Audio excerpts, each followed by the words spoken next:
What's crappin'? Stop yapping and build some shit. I'm Cordel Rufus III.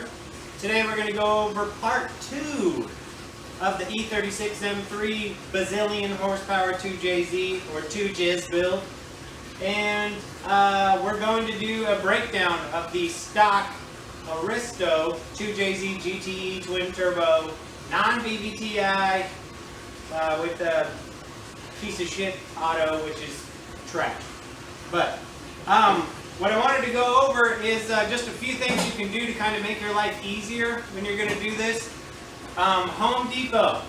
Go to Home Depot into the paint section and you can buy these things. They're called Super Tough Double Guard Drop Cloths. And these are for paint, but they're actually 4x10 foot drop cloth and they're less than $4. So you can throw this under the engine. You can fold it a couple times too, because obviously you don't need 10 feet. And these engines always have fluid still stuck in the block. So even though they drain them, they're not at all dry. They call them dry, but they're not dry. Pretty much any engine, if you drain it, it's going to have shit in the block still. Especially if you put it on an engine stand and you start flipping it over to pull the main caps off.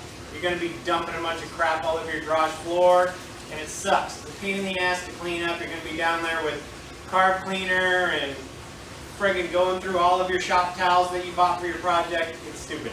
So go ahead and get a couple of these. This is the Cordel Rufus engine breakdown kit. You're going to want odorless mineral spirits as well. What I like to do is take an entire bottle of this and I'll dump it into a plastic tote. It'll have like an inch or two of mineral spirits at the bottom, and I'll keep a brush in there. And if you close that, it takes a long time for that stuff to evaporate. So usually if you close it, you're fine. It's not like a normal toxic solvent. This stuff is really, really mild. But it works really, really well for degreasing. So if you can get just a tote, throw a bottle of this in there, then when you pull stuff off, if you know you're going to want to store it because you need to reuse it, like, you know, the brackets that hold on the alternator or whatever, or, you know, even the valve covers, you can clean those off real quick just to kind of spot clean them to get them so they're not completely full of shit when you go back there and use them again. I like to clean the stuff off that I'm going to use because generally I'm going to store that in the garage. And I have my reptiles in the garage, which is another channel called Toothless Reptiles. I have a company where I breed monitor lizards.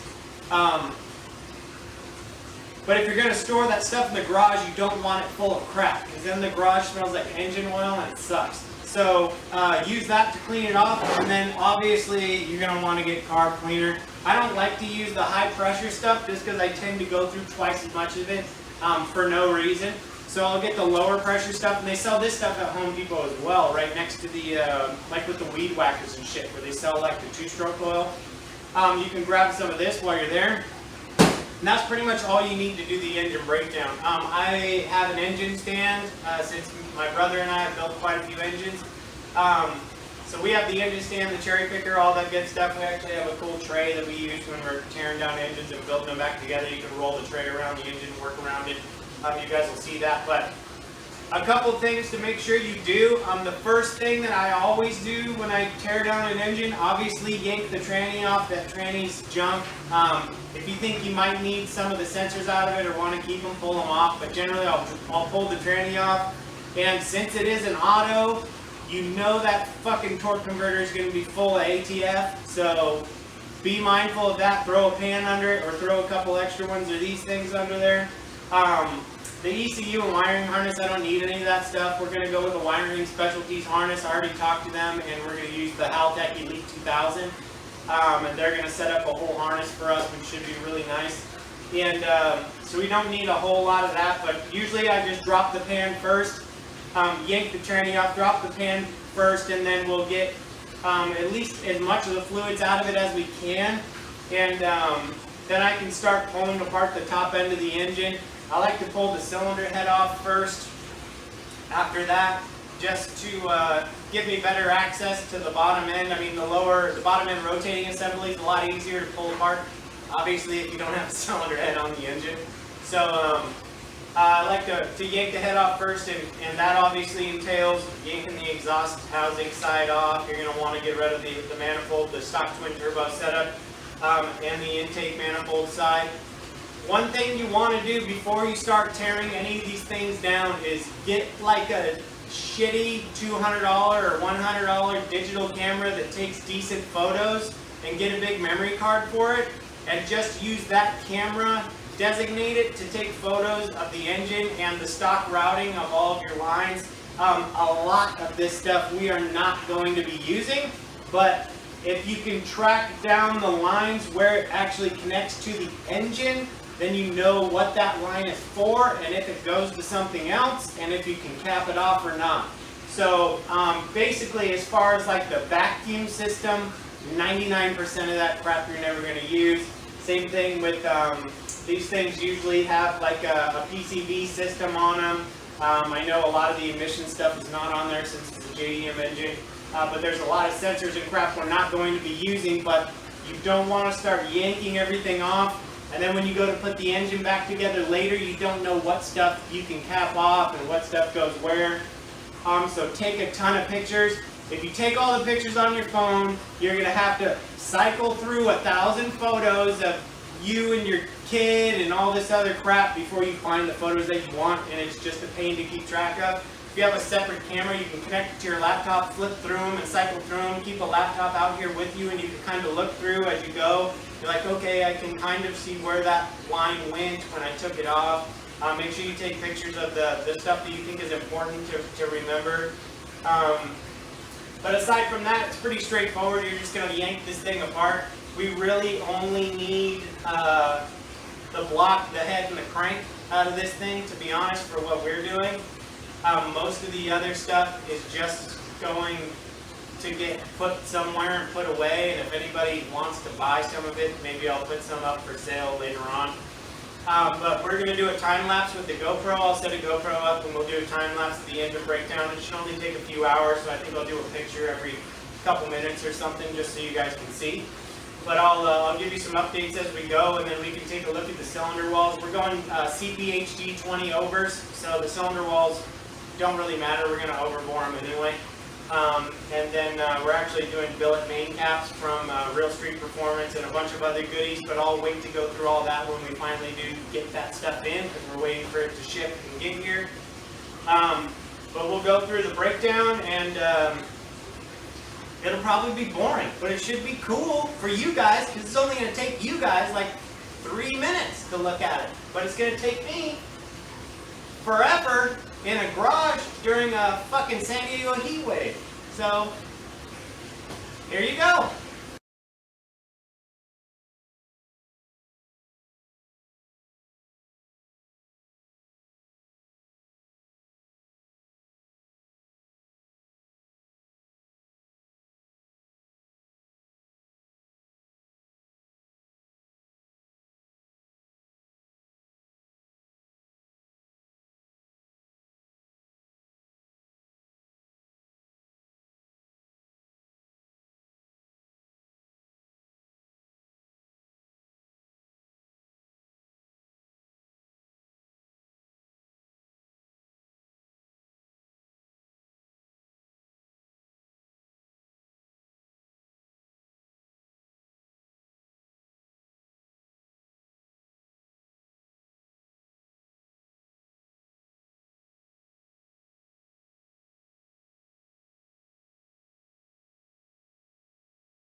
So this is a tote full of all the crap I don't need off that 2JZ GTE, which is the harness, exhaust manifold stuff, intake stuff, ECU, cams, a bunch of crap, the oil pan, stock stuff. This is the extent of the sensors that I need for the Haltech Elite, with the exception of the internal map, and also some coolant sensors and stuff that are still on the housings. But this is pretty much it for the intake manifold, which is funny, but pretty cool. Okay, so you guys saw the giant tub full of crap that we don't need for the 2JZ GTE build, and basically the small bag of shit that we do need, which is ridiculous, to be honest. We also need a couple of other miscellaneous sensors, but I ordered new ones. If you're gonna do a build like this, especially with the state that that wiring harness was in, I wouldn't trust running the crank sensor and the cam sensor that were in it. It just doesn't make sense. I mean, they're kind of an expensive part. I mean, they're like 130 bucks a piece for each sensor, but I mean, once you put the engine together, I really don't want to start taking crap apart, especially since we ordered top-end parts for everything. You do not want the future of your engine coming down to a stupid part that you knew you should have replaced. So I've built enough engines to know that if I have to think about whether I want to do it or not, just to do it, because it makes it easier in the long run, and it's one less thing to worry about. If there's an issue on the dyno, especially with the tuners, they're going to be like, oh, is that the stock cam sensors or whatever? And I'll be like, no, I put brand new ones in there. And then we can rule that out immediately, and you can move on to the other conditions for a good diagnosis. So it helps the project out in the long run. I didn't get a chance to go over how the engine actually came out, but this is the cylinder head. One of the tips I always tell people to do is buy a Vibrapine, which is basically like a steel tattoo gun, and mark the cam caps. So stock, they come with markings on them. They're letter markings, and they have dash markings as well. I believe you can use those to put them back in the same spots, but I always like to mark them just because then I know that that's the order that they were in when the engine was running. So, and if you look at the cam journals, you'll know whether one was in backwards for a long time or something, or if head work was done and they assembled it wrong. You'll see that in the cam journals. There'll be rub, and a lot of rub. You'll see a lot of heat spots on the camshaft as well. But I always mark them, and if you're pointed this way towards that side of the engine and you mark them, then if you can read the labels from this side, that's how you know what direction they go as far as going forward. And same thing on the other side. So we just put I1, I2, I3, I4, I5, I6, so on, and then X1, X2, X3, all the way down to 6 for the exhaust side, and the other one's for the intake. So you want to make sure those go back there in order and just kind of put them on the head. It'll help your machinist out when he goes to do it, and let him know that everything's labeled.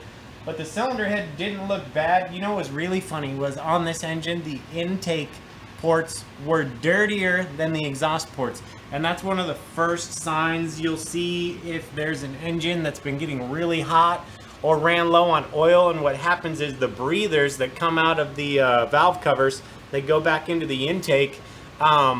They get massive carbon buildups in the intake runners, and you'll know that that's from the intake also because you'll see the only part of the intake runner at the cylinder head that's actually clean is the little crest at the top, which is where the fuel injector sprays and the fuel goes sliding in there. So the fuel actually cleans that runner. So you'll see like a line of clean, and then the rest of it is just caked with crap.